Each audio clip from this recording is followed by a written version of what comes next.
One day suspense, A audio story book with digital sound effect. এখনই subscribe করে শুনতে থাকুন রহস্য রোমাঞ্চে ভরা গোয়েন্দা কাহিনী, হাস্যরসের গল্প ও নীতিশিক্ষামূলক গল্প। আজকে থাকছে মনকে নাড়িয়ে দেওয়ার মতো হৃদয়স্পর্শী একটি বাংলা গল্প, বাবা তুমি কেমন আছো। সকাল সকাল কলিং বেলের আওয়াজ পেয়ে দরজা খুলতেই দেখি বাবা দরজায় দাঁড়িয়ে। বাবা তুমি? ভেতরে এসো বলেই নিজের মুখটা লুকাতে চাইছিলাম, কিন্তু আমার ঠোঁটের কোণে আঘাতের চিহ্ন বাবার নজর এড়াতে পারেনি। মলিন মুখে বাবাই বললেন, কালো বুঝি সাহেব তোর গায়ে হাত তুলেছে? আমি মাথা নিচু করেছিলাম, কোনো প্রশ্নের উত্তর দিতে পারিনি। ও কিছু না বাবা বলে প্রসঙ্গ পাল্টাতে চাইলাম। বললাম, বাবা তুমি এত সকালে কখন বেরিয়েছো? নাস্তা করেছো? বাবা বললেন, করেছি মা, নাস্তা করেই তোর বাড়ির উদ্দেশ্যে বেরিয়েছি। সাহেব তো অফিসে চলে গেছে। একটু আগেই বেরিয়েছে, কিন্তু বাবা প্রায় 1 ঘন্টা লেগে যায় তোমাদের ওখান থেকে এখানে আসতে। এত সকালে বেরিয়েছো কেন বাবা? সকাল সকাল না এলে আমি যে উদ্দেশ্যে এসেছি তার সময় যে পেরিয়ে যাবে মা। একটু বসো বাবা, তোমার জন্য চা করে আনি। না রে মা, চা খেতে ইচ্ছা করছে না, আমি কিছু কথা বলতে এসেছি। তুই আমার সামনে বস একটু স্থির হয়ে। বাবা একটু ইতস্তত করে বলতে শুরু করলেন, মা আমি জানি আমি তোর সাথে অন্যায় করে ফেলেছি। তুই কত ভালো ছাত্রী ছিলি, অথচ আমি তোকে মাস্টার্স না করতে করতেই বিয়ে দিয়ে দিলাম। সাহেদেরও তেমন খোঁজ নিইনি, আমার এক পরিচিতর কথায় তোর বিয়ে ঠিক করে ফেললাম। তুই তো কিছুটা জানিস আমার অর্থনৈতিক অবস্থাও তখন ভালো যাচ্ছিল না। সে সময় কোনো পণ ছাড়া যে বিয়ে দিতে পারবো সেটা ভেবেই আমি রাজি হয়ে গেছি। তোর মতামত নেওয়ারও প্রয়োজন বোধ করিনি। বাবা এসব কথা কেন বলছো? আমি জানি তুই বিয়ের পর থেকে ভালো নেই, যদিও আমাকে কখনো অভিযোগ করিসনি, কিন্তু আমি জেনেছি তোর মা আমাকে গতকালই জানিয়েছে। তারপর থেকে ছটপট করছি মা। বাবা তুমি কষ্ট পেও না, সব ঠিক হয়ে যাবে। দেখো কি ঠিক হবে বলতো? কিছুই ঠিক হবে না। শোন, যা বলছিলাম, আজকে তোর একটা চাকরির লিখিত পরীক্ষা আছে, তুই যাবি না? আমি অবাক হলাম, বাবা কেমন করে পরীক্ষার কথা জানলো। ভাবলাম মা হয়তো বলেছে। বাবার প্রশ্নে আমি কি বলবো বুঝতে পারছিলাম না।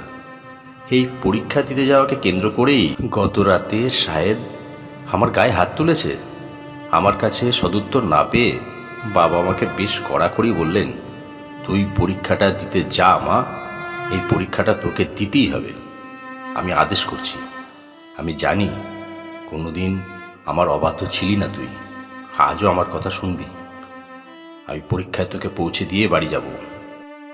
আমি অগত্যা কাপড় পাল্টে নিলাম, রেডি হয়ে বাবার সাথে বের হয়েছি 8:30টার ভিতর। যদিও কাছেই পরীক্ষা কেন্দ্র, বাবাকে বিদায় দিয়ে ঢুকতে গিয়ে নিয়ম অনুযায়ী মোবাইলের সুইচটা অফ করেছি। 10টা থেকে পরীক্ষা শুরু। 11টার পরপর পরীক্ষা হল থেকে বেরিয়ে ফোনের সুইচ অন করেছি। সাথে সাথে ভাইয়ার ফোন। তুই কই? তোর ফোন বন্ধ কেন এতক্ষণ? ভাইয়ার গলা শুনে আমার ভালো ঠেকলো না। কেন, কি হয়েছে ভাইয়া? তুই বাসায় এক্ষুনি। আমি আর চাচু বাবাকে নিয়ে হাসপাতালে। বাবার হার্ট অ্যাটাক করেছে। মা বাড়িতে, মাকে নিয়ে তুই শীঘ্রই চলে আয় হাসপাতালে। আমার ভেতরটা যেন ঝড় বইতে লাগলো। একটু আগেও তো বাবার সাথে ছিলাম, এই 1 ঘন্টার মাঝে এত কিছু হয়ে গেছে। এই চাকরির পরীক্ষাটায় আমার কাল হয়েছে। এই পরীক্ষা দেওয়াকে কেন্দ্র করেই শাহেদ আমাকে মারতে উদ্যত হলো, আর এখন বাবারই অবস্থা। ভেতরটা আমার অসাড় হয়ে যাচ্ছে, কিচ্ছু ভাবতে পারছি না। মায়ের কাছে পৌঁছানোর আগ মুহূর্ত পর্যন্ত কিভাবে নিজেকে সামলেছি তা স্রষ্টাই জানেন, কিন্তু তখনও আমার জানার আরও কিছু বাকি ছিল। মায়ের কাছে যেতেই মা আছড়ে পড়লেন আমার গায়ে, কিছুতেই নিজেকে সামলাতে পারছেন না। আমি অনেক কষ্টে মাকে বুঝিয়ে কিছুটা শান্ত করলাম। তারপর মাকে নিয়ে হাসপাতালের দিকে রওনা দিলাম। হাসপাতালের করিডোরে আমরা বসে আছি। মা কেন জানি নিশ্চুপ হয়ে গেছে। চোখ দিয়ে অনবরত পানি ঝরছে ঠিকই, কিন্তু কোনো অস্থিরতা নেই। আমি মাকে জিজ্ঞাসা করলাম, কি হয়েছিল বাবার? মা যা বললেন তা শোনার জন্য আমি মোটেও প্রস্তুত ছিলাম না। মা আমাকে অবাক করে দিয়ে বললেন, গত রাতে আমার আর শাহেদের বিষয়টি বাবা জানবার পর থেকে অসুস্থ বোধ করছিলেন। শেষ রাতের দিকে শরীর বেশি খারাপ করতে লাগলো। ভোরের মধ্যেই ভাইয়া অনেক চেষ্টা করে অ্যাম্বুলেন্স ঠিক করে বাবাকে হসপিটালে অ্যাডমিট করেছে। অ্যাডমিট করে বিভিন্ন ফর্মালিটি শেষ করতে করতেই অনেক সময় লেগে গেছে। আর আমাকে খুব ভোরে খবর দেওয়া হয়নি, কারণ ওই সময়টাতে হাসপাতালে পৌঁছানো কঠিন হয়ে যেত। ট্রান্সপোর্ট পেতাম কিনা বা পেলেও আমার জন্য আসাটা সেফ হবে কিনা সেসব ভেবেছিল ভাইয়া। কিন্তু আমাকে যখন থেকে নক করেছে তখন আমার ফোন বন্ধ পাচ্ছিল। আমি মাকে থামিয়ে দিয়ে বললাম, কি বলছো মা? বাবা তো সকালে আমার ওখানে। আমি আর কথা শেষ করতে পারলাম না। ভাইয়া আর চাচু হন্তদন্ত হয়ে ছুটে আসলো আমাদের কাছে। ওদের মুখ দেখে আমার আত্মা শুকিয়ে গেল। আমি বুঝতে পারলাম জীবনের সবচেয়ে খারাপ আর কষ্টের সংবাদ শুনতে যাচ্ছি। হ্যাঁ, ঠিকই বুঝতে পারলাম বাবা আমাদের মাঝে আর নেই। তিনি চলে গেছেন পৃথিবীর মায়া ত্যাগ করে। সকালে হাসপাতালে অ্যাডমিট করার সাথে সাথেই অবস্থা বুঝে ডাক্তাররা আইসিইউতে নিয়ে গিয়েছিলেন। আর্টিফিশিয়াল ভেন্টিলেশন শুরু করেছিলেন তারপর পরই। কিন্তু বাবার অবস্থার কোনো উন্নতি হয়নি। শেষটায় উনি মৃত্যুর কোলে ঢলে পড়লেন। মাকে শক্ত করে ধরে আছি, কিন্তু আমি কিছুতেই কাঁদতে পারছি না। গলার কাছটায় দলা পাকানো কান্না বেঁধে আছে। বুকের ভেতর যেন খুঁচিয়ে চলেছে কেউ। দম আটকে আসছে, তবুও আমি কাঁদতে পারছি না। আমার যে অনেক প্রশ্ন বাবার কাছে, যার উত্তর আমি কোনো দিন পাবো না। আজ সকালেও যে মানুষটি আমার কাছে গিয়েছিল, আমার পাশে শক্তভাবে দাঁড়িয়েছিল, ছোটবেলা থেকে এভাবেই তো শক্ত করে আগলে রাখতো বাবা, সেই মানুষটি মৃত্যুর কোলে ঢলে পড়লেও আমার পাশে দাঁড়াতে চেয়েছিল। এ কথা কি কেউ বিশ্বাস করবে? কিন্তু আমি তো জানি আজ সকালে বাবার সাথে কাটানো প্রতিটি সেকেন্ডের কথা আমার মনে আছে। আর আমি বা কি করে বিশ্বাস করি বাবা আর নেই? আমার চিৎকার করে কাঁদতে ইচ্ছে করছে, কিন্তু আমি পারছি না। ভীষণ দ্বন্দ্বের মাঝে পড়ে গেছি। বাবা, তুমি কোথায়? আর একটিবার দেখা দাও বাবা, শুধু একটিবার।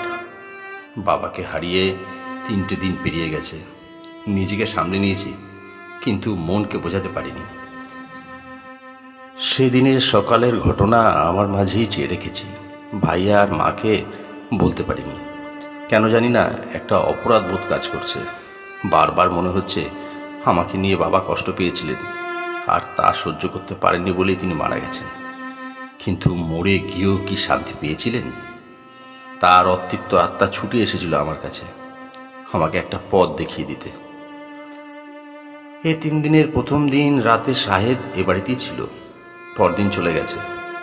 দিনের কিছুটা সময় এখানে অতিবাহিত করলেও রাতটাতে আর থাকেনি। আমি চাইও নি সে থাকুক, কারণ ওর প্রতি কোনো অনুভূতি কাজ করে না আমার। ওর ব্যবহারগুলো মনে পড়লে শুধু তিক্ততাই আসে, আর কিচ্ছুটি না।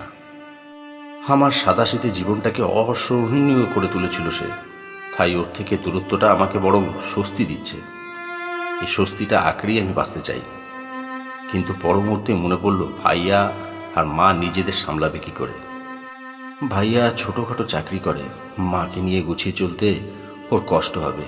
এর মাঝে আমিও যদি চলে আসি, তাহলে ওদের উপর একটা বোঝা হয়ে যাব হয়তো। অন্তত যতদিন নিজের একটা ব্যবস্থা করতে না পারি, ততদিন শাহেদের ওখানে গিয়ে কাটিয়ে দিতে হবে। বাবা চলে গেল মাত্র 3টি দিন হলো। এরই মাঝে এই দুশ্চিন্তাগুলো আমাকে কুড়ে কুড়ে খাচ্ছে। কঠিন বাস্তবতা কখনো কখনো শোককেও ভুলিয়ে দেয়। এসব ভাবনার মাঝে মোবাইলে হঠাৎ মেসেজ টোন বেজে উঠল। চেক করতেই যেন চমকে উঠলাম। সেদিনে লিখিত পরীক্ষায় আমি উত্তীর্ণ হয়েছি, সেই মেসেজই এসেছে। ভাইবার জন্য কল করেছে কদিন পরেই। বাবা চলে যাওয়ার 8 দিনের মাথায় আমার চাকরিটা হয়ে গেল। এই চাকরিটা আমার হওয়ার কথা ছিল কি? আমি তো পরীক্ষায় অংশগ্রহণ করতে চাইনি। সেদিন বাবা জোর করেছিলেন বলেই আমি বিকল্প কিছু ভাবতে পারছি। কিন্তু এই ঘটনাগুলোর পিছনে কত বড় একটি রহস্য লুকিয়ে আছে তা কেউ হয়তো জানবে না। সাহেব জানবে না, মাকে জানাতে পারবো না, ভাইয়াকেও জানাতে চাই না। থাক না রহস্যটি লুকিয়ে আমার আর বাবার মাঝে। আরেকটি বার কি আসবে বাবা আমার কাছে? আরেকটি বারে এসো বাবা, প্রাণ ভরে তোমায় দেখি। যে বাবা মৃত্যু পথযাত্রী হয়েও সন্তানের মঙ্গলটাই ভেবেছেন। আর 7-8 দিনের মাথায় আমার চাকরিতে জয়েনিং। আমি শাহেদকে ফোন করে জানালাম। ও যেন আকাশ থেকে পড়ল। কিছুতেই মানতে পারছে না যে আমি সেদিন পরীক্ষা দিতে গেছি ওই অবস্থায়। আবার সে চাকরিটা আমার হয়েও গেছে। মুখের উপর সাপ সাপ জানিয়ে দিল সে অবাধ্য স্ত্রীর সাথে সংসার করতে ইচ্ছুক না। আমিও আর কথা বাড়াতে চাইনি। আমি এখন থেকে নিজের জন্য বাঁচব, আমার মতো করে বাঁচব। পৃথিবীর অনেক বাবাই পারে না মেয়ের পাশে শক্তভাবে দাঁড়াতে। আমার বাবা তো মরে গিয়েও পাশে এসে দাঁড়িয়েছিলেন। চলে যাওয়ার আগে আমাকে সঠিক পথটা দেখিয়ে দিয়ে গেছেন। আমি এখন সেই পথেই হাঁটব। গল্পটা শুনে ভালো লাগলে নির্দ্বিধায় লাইক, কমেন্ট এবং শেয়ার করুন। একটা লাইক তো আশা করতেই পারি। নিয়মিত নতুন নতুন গল্প শুনতে আমাদের ইউটিউব চ্যানেল সাবস্ক্রাইব করুন। নমস্কার।